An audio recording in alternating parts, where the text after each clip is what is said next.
Hey y'all, it's your girl Stephanie. This is Wrestling Color Podcast right here on YouTube. Make sure you thumbs up the video. Make sure you subscribe. I'm at 299. Fuck it. I made my goal. 300. Thank you. Thank you, 300 subscribers. Y'all love listening to me. I appreciate each and every one of you. Give me my flowers. Thank you. Make sure you subscribe. Make sure you hit me in the comments. Make sure you follow me on Instagram. Make sure you follow me on motherfucking Pinterest. And you guys are following me because I love the pictures. Who don't like seeing glossy pictures of our faves? And yes, I'm back on Twitter. I'm back on Twitter because listen, Twitter is it's imperative to this. I do live tweeting.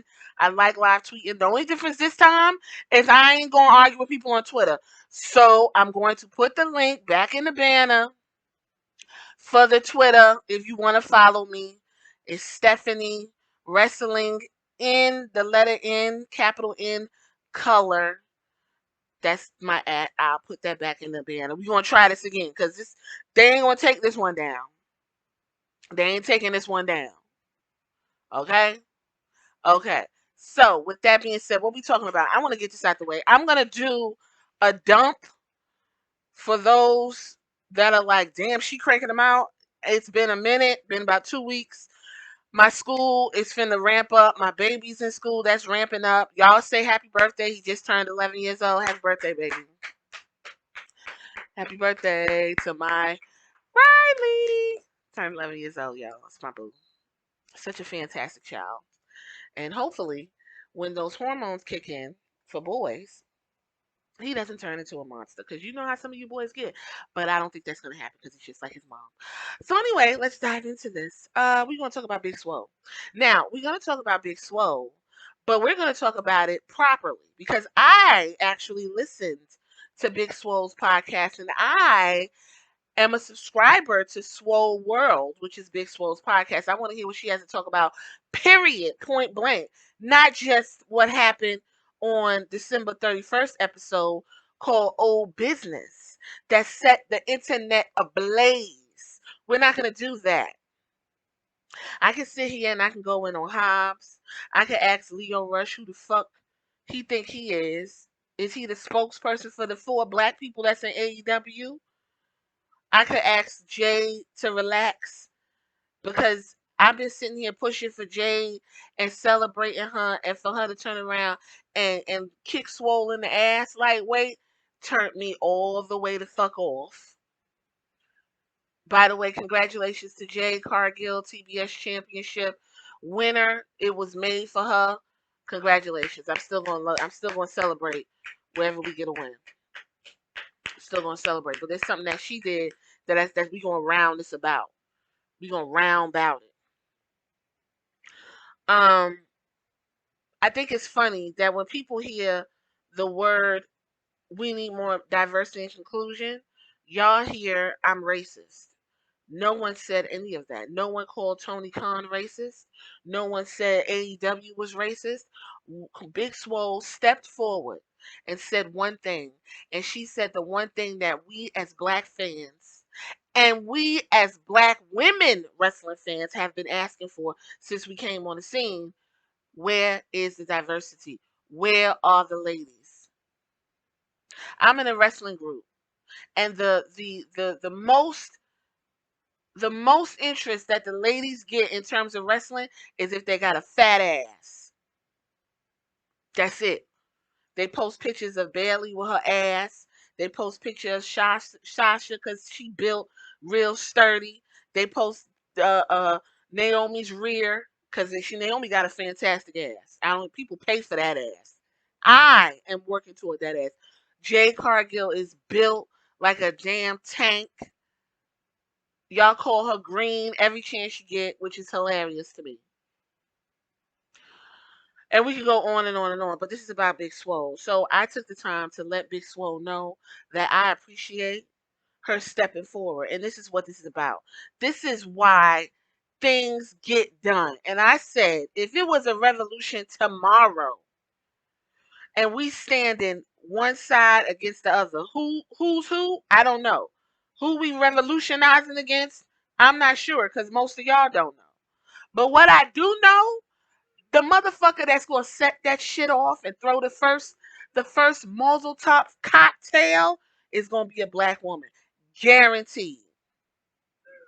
Every time you look and turn around, a black woman is stepping forward and taking the blows. And Big Swole ain't no different.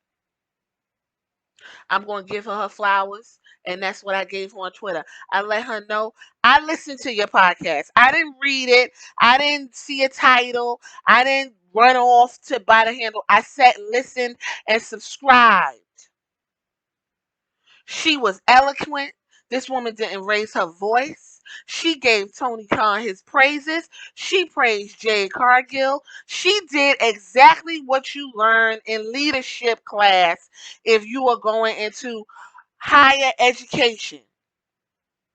When you are dealing with people in a leadership role, you always begin with the positive before you drop down to the negative.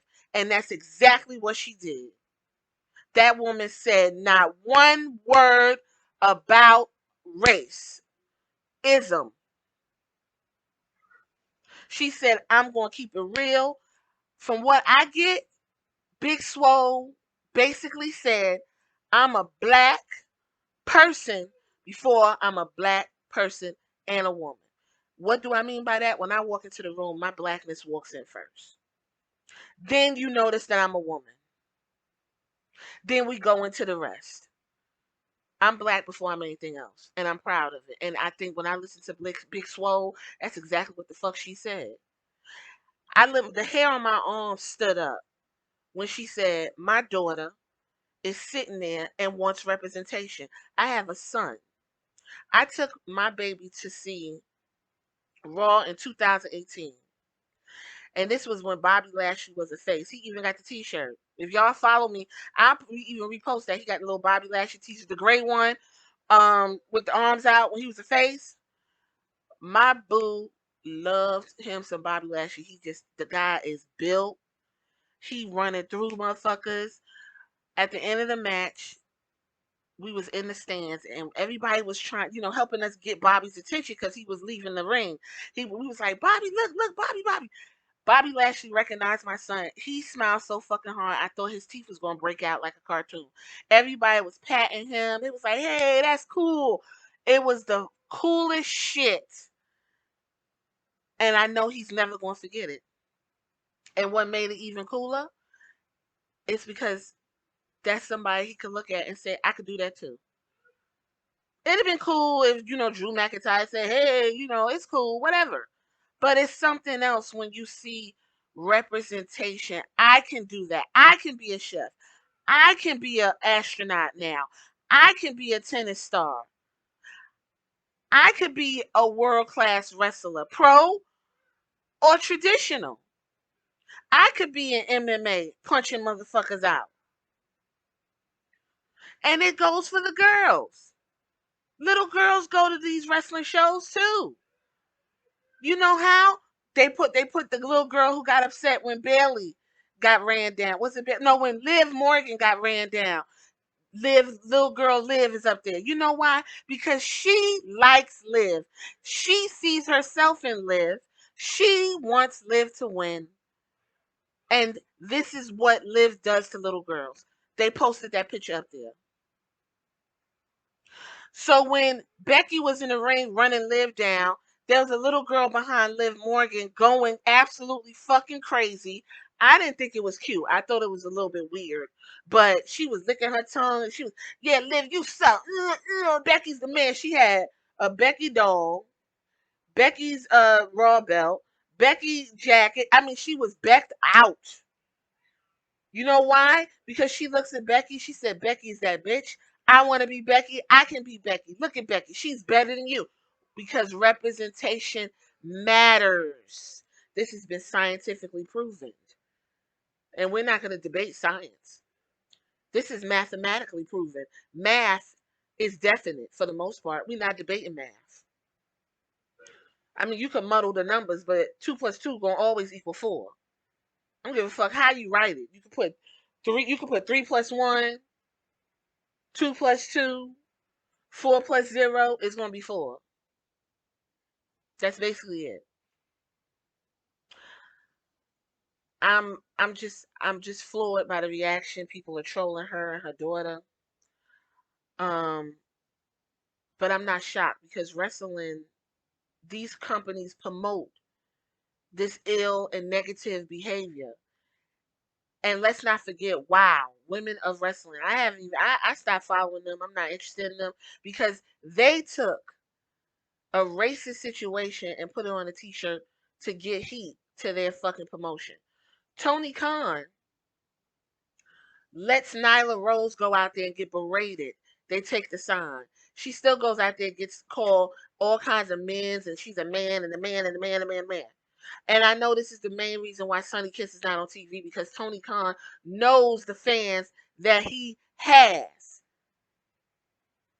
Sonny Kiss hasn't been on TV for 400 days. And you want to tell me about diversity? Hobbs came out, gave this stupid, y'all not going to talk about my boss. The motherfucker is main eventing Dark. I watched Dark. My issue with Dark is it's 1 hour. These ladies are getting 2 to 3 minute matches. That's something Big Swole pointed out. Y'all must have missed that. Why? Because you didn't listen. Kenny Omega was in charge of the women's division. She said they running Kenny Omega ragged. Now over is he the vice president. He's got 4 belts, and then you want him to run the women's division, but you got him going between Impact, New Japan, or wherever else the fuck you want him to go, so you can push this storyline. So she also said, closed mouths don't get fed. If you aren't the type to speak up and bring something to the table, you just gonna sit back in catering, eating expensive donuts. And she's fucking right. Because we say this about WWE. Why don't these people speak up? And they have said in their exit interviews and when they go online and to podcasts and say their experience that they speak up and it gets shot down. Karrion Kross and Scarlett's on oral sessions right now, speaking very eloquently about WWE and their experience. Karrion Kross is a very smart man. Charlotte is very articulate. Not Charlotte, a Scarlett. And they said we went with this, and they and Triple H built off of it, but it didn't transfer to the main roster. That's it. No one's telling them they better need to shut the fuck up. I think it's bizarre that when the American audience, I don't know about nobody the fuck else, but the American audience, when they hear the word diversity inclusion, they hear I'm a racist. That's some projection that you need to handle. When Leo Rush called himself coming to the floor, well, Tony Khan's not racist. No one fucking told him he was racist. No one said he was racist. What Big Swole said, I genuinely want them to succeed. I love art. I love creative. And I love wrestling. And I want to succeed. And I want the people in it to succeed if they are genuine people. I want WWE to succeed. I just want to wrestle and flourish. I don't want to be long forgotten Tartarian sport in the old days we used to wrestle. She wants it to get better. And she's not the only person. Big E gets asked about diversity and being the what? Fourth black person to win a big title, the main title. Bianca Belair is another one who needs her flowers handed to her early because she is also realizing that she's a black person before anything else. And we're watching her as well.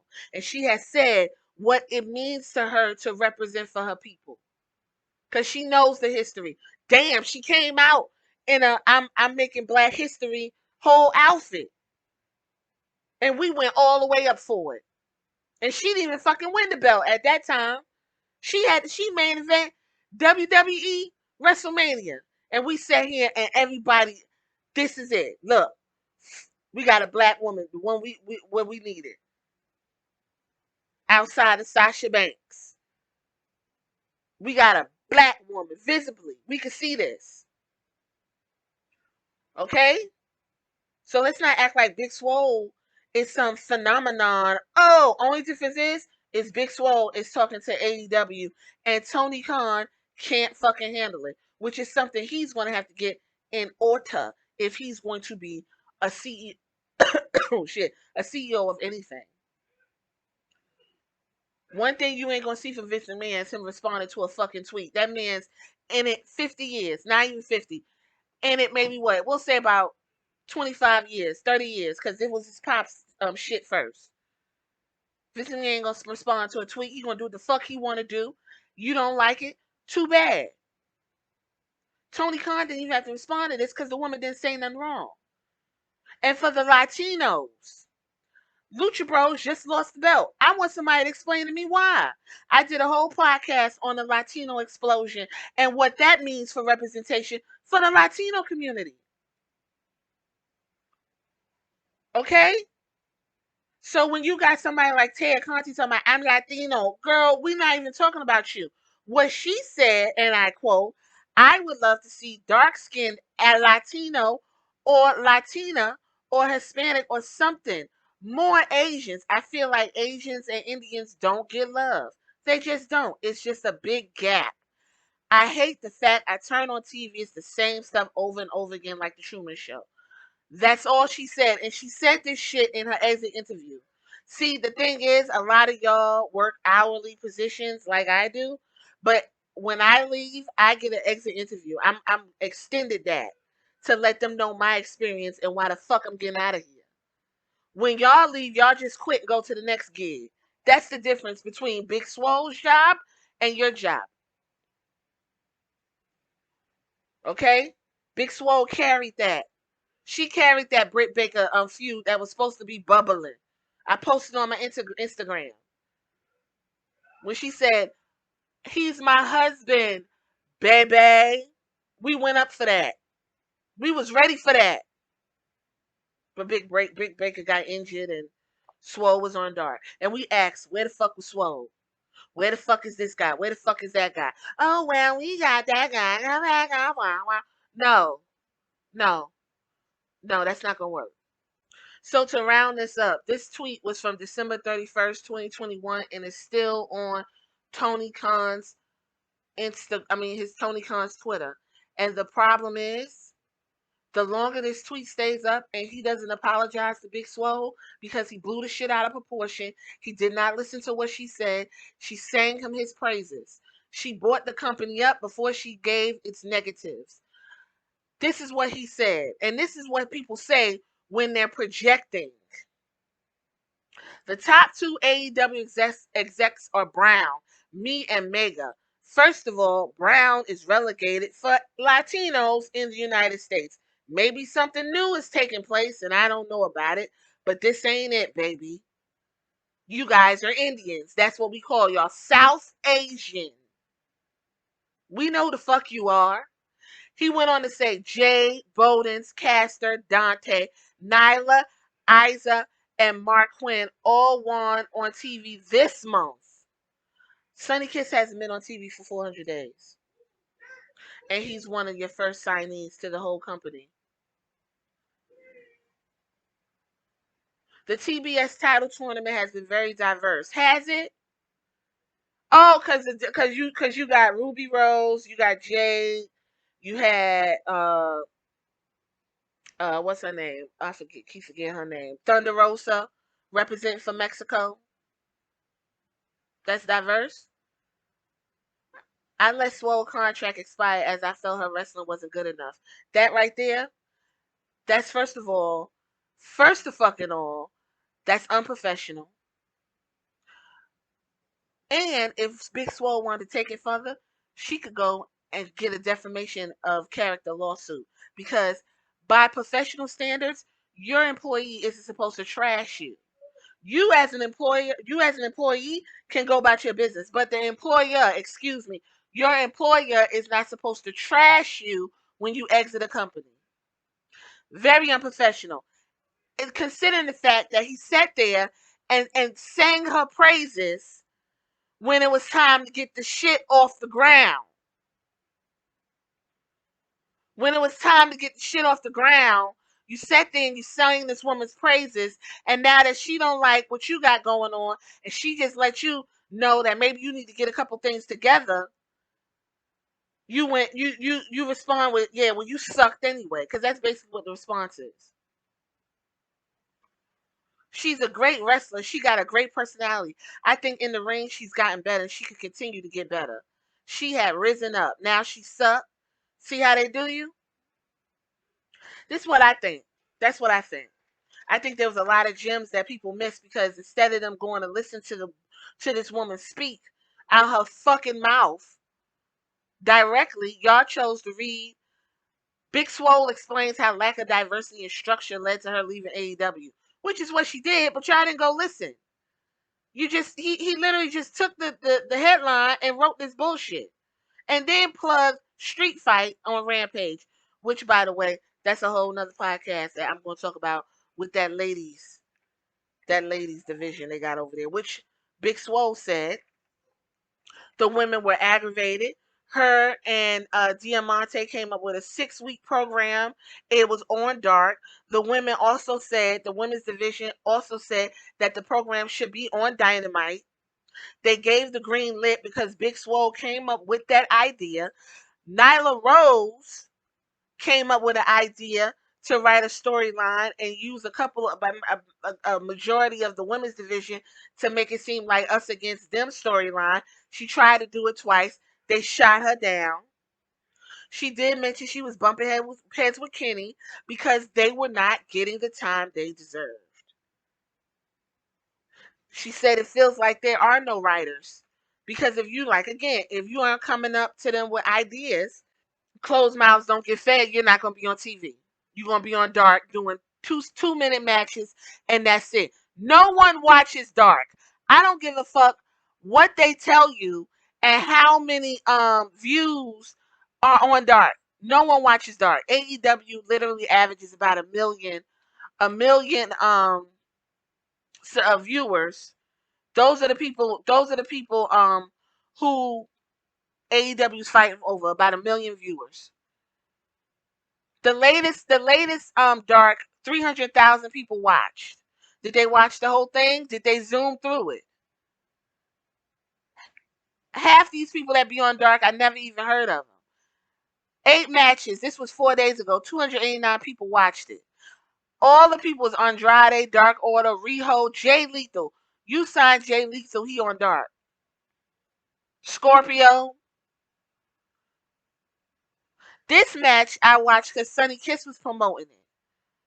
Sonny Kiss and Joey Janela match should have been on Dynamite. That's how fucking good that match was. 345,000 views. Mind you, All Elite Wrestling has 2,950,000,000 subscribers, but their dark episodes average at best 500,000 views. Touch and go at best. People aren't watching these shows. And when you got a bunch of people on here that no one's ever fucking heard of, Charlotte Renegade, I Don't Like Abandon, Riho, Ryo Muzumami, Emi Sakura, and Meg Sugar. Listen. I'm going to say this and I'm going to leave it.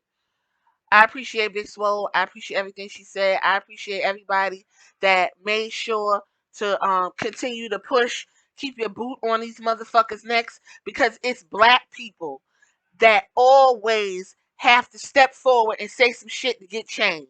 Because if not, we still be where we was in the beginning. Big Swole stepped forward and took the blows.